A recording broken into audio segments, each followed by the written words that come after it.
দর্শক, পররাষ্ট্র দপ্তরে এখন যেই প্রশ্ন হচ্ছে ম্যাথিউ মিলারকে উদ্দেশ্য করে মোটামুটি বোঝা যাচ্ছে যে বাংলাদেশকে চেপে ধরার একটা আয়োজন।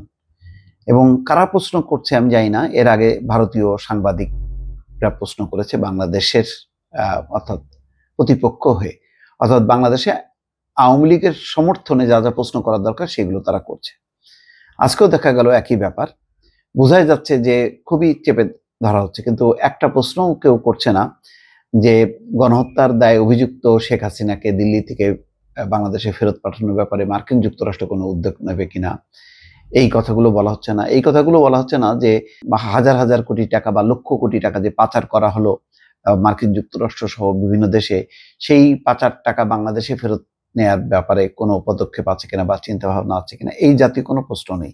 কেননা মুশফিক ফজল আনসারী নেই। মুশফিক ফজল আনসারীর বদলে অন্য কেউ আর এই প্রশ্ন করছে না। ফলে এখন একটা একতরফা প্রশ্ন আসছে, যেটা শুধুমাত্র জানি না কোনো বাংলাদেশি আছে কিনা।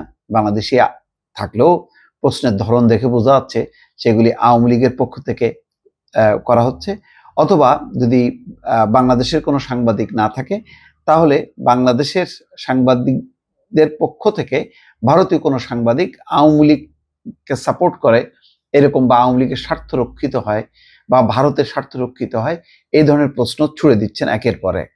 আজকেও তাই দেখা গেল যে যে সমস্ত প্রশ্ন আসলো সবগুলি প্রশ্ন হচ্ছে বর্তমান সরকারের বিপক্ষে। কোনোভাবেই কোনো আওয়ামী লীগ বিব্রত হবে বা ভারত বিব্রত হবে এমন কোনো প্রশ্ন নেই। বাংলাদেশের মানুষের মানবাধিকার সমুন্নত থাকবে সেটা যুক্তরাষ্ট্র দেখতে চায় বলে উল্লেখ করেছেন দেশটির পররাষ্ট্র দপ্তরের মুখপাত্র ম্যাথিউ মিলার। বুধবার ওয়াশিংটনে পররাষ্ট্র দপ্তরের নিয়মিত ব্রিফিংয়ে সাংবাদিকদের প্রশ্নের জবাবে তিনি এই কথা বলেন। ব্রিফিংয়ে এক সাংবাদিক ম্যাথিউ মিলারকে প্রশ্ন করেন, বাংলাদেশের অন্তর্বর্তী সরকারের উপদেষ্টা আসিফ মাহমুদ একটি সশস্ত্র সংগ্রামের প্রস্তুতি বিষয়ক দাবি সম্পর্কে আপনার কাছে কি কোনো তথ্য বা মূল্যায়ন আছে?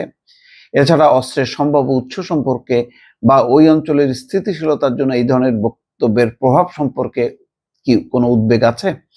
জবাবে ম্যাথিউ মিলার বলেন, আমি এই ধরনের কোনো বক্তব্য মোটেও দেখিনি। এটা নিয়ে আমি কোনো মন্তব্য করব না। মানে এত খুচরা জিনিসগুলো তুলে তুলে ধরা হচ্ছে যেগুলি নিয়ে তাদের কোনো হেডেক নেই, কিন্তু ওইগুলি তাদের মাথার মধ্যে ঢুকানো হচ্ছে। ম্যাথিউ মিলারকে আরেক সাংবাদিক বলেন, জ্যেষ্ঠ নেতা আমির হোসেন আমুর আইনজীবীর উপর হামলা সহ সারা দেশে বাংলাদেশে আদালত চত্বরে আইনজীবীদের উপর হামলার ক্রমবর্ধমান ঘটনাগুলোকে যুক্তরাষ্ট্র কিভাবে মূল্যায়ন করে? বাংলাদেশে মানবাধিকার, আইনি সুরক্ষা এবং আইনের শাসনের বৃহত্তর প্রভাবের বিষয়ে যুক্তরাষ্ট্রের অবস্থান কি? ঠিক মনে হচ্ছে যে মুশফিক ফজল আনসারী যেভাবে প্রশ্নগুলো করতেন, এখন তার জায়গায় অন্য কেউ এসে সেই প্রশ্নগুলো করছে যাতে সরকার বিব্রত হয়। এমন কোনো প্রশ্নের উত্তর ম্যাথিউ মিলারের কাছ থেকে তারা জানতে চাচ্ছেন। যাক, ওই প্রশ্নের উত্তরে যুক্তরাষ্ট্রের পররাষ্ট্র দপ্তরের মুখপাত্র বলছেন, বাংলাদেশে মানবাধিকারের ক্ষেত্রে আমাদের অবস্থান আগের সরকারের সময় যেমন ছিল এই সরকারের আমলে সেটাই রয়েছে। আমরা বাংলাদেশের মানুষের মানবাধিকার সমুন্নত দেখতে চাই, এটাই শেষ কথা। আরেক প্রশ্নে সাংবাদিক বলেন, বাংলাদেশের অন্তর্বর্তী সরকার সংবিধান থেকে ধর্মনিরপেক্ষতা বাদ দেওয়ার কথা ভাবছে বলে প্রতিবেদনে এসছে। এতে দেশটির গণতান্ত্রিক কাঠামো ও সংখ্যালঘুদের অধিকারের উপর উল্লেখযোগ্য প্রভাব পড়তে পারে। এই বিষয়ে আপনার মন্তব্য কি? ম্যাথিউ মিলার বলেন, এই বিষয়ে আমার কোনো মন্তব্য নেই। এত আভ্যন্তরীণ এবং খুচরা বিষয়, আমির হোসেন আমু আইনজীবী, তারপরে আসিফ মাহমুদ কি বললেন, এগুলি এখন হয় কি একটা দেশের নিজের অভ্যন্তরের রাজনীতির অনেক রকম সাইড টক হয়, এগুলি দিয়ে যদি মার্কিন পররাষ্ট্র দপ্তরে হুটহুট করে প্রশ্ন করা হয় তাহলে কেমন? কিন্তু আমি দেখলাম যে এখানে সম্ভবত বিএনপি বা অন্তর্বর্তী সরকারের সমর্থিত তারা বোধহয় নিজেদেরকে উইথড্র করেছে।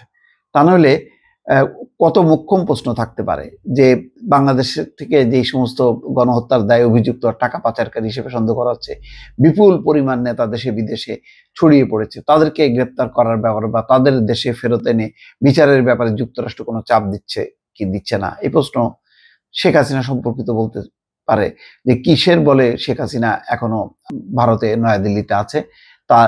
তাকে তো গণহত্যার যে বিচার, সেই বিচারের মুখোমুখি হইতে হবে, কারণ সেই তো মুখ্য মূল আসামি।